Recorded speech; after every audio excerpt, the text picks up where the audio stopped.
Here's an important special case of Stokes' theorem. Let's talk about what happens when our surface S is a closed surface.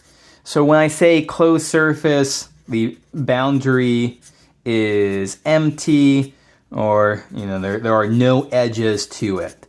So for example, a great example of a closed surface is just the surface of a sphere. So there are no sharp edges to this. There's no way you can cut your finger on this. The point here, let me emphasize that I'm thinking of S as just the surface here, just the surface of the sphere. So the issue is not that we have the interior sphere and S is the surface. No, you could say that there's an edge here. S is the surface here itself. And so what's going on here? If I can write out Stokes' theorem in this case,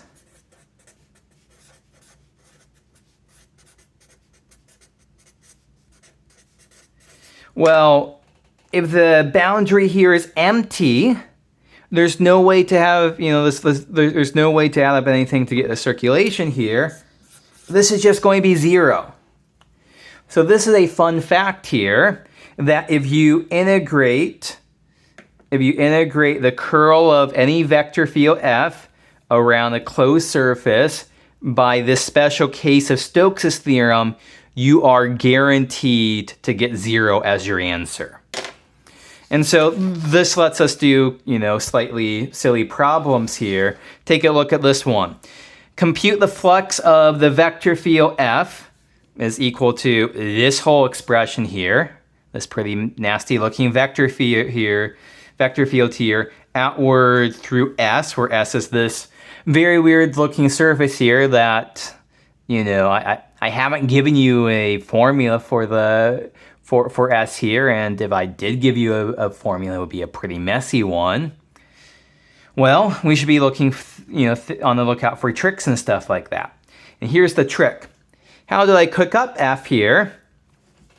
Well, I'm going to tell you that F is equal to the curl of the following vector field. Y plus z, sine of x, y, and e to the x, y, z.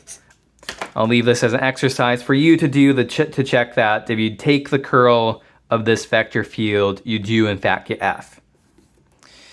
And so then what Stokes' theorem is saying here is that the double integral over S of the curl of this vector field of F. So here I'm using F as already having the curl computed in here, is equal to the circulation of this right here, dr. I need to squeeze in that here. But the boundary's empty, and so we can just say this is equal to 0. So this is equal to 0. So what is the flux here? This flux must be 0. So a kind of very clever application here of Stokes' theorem.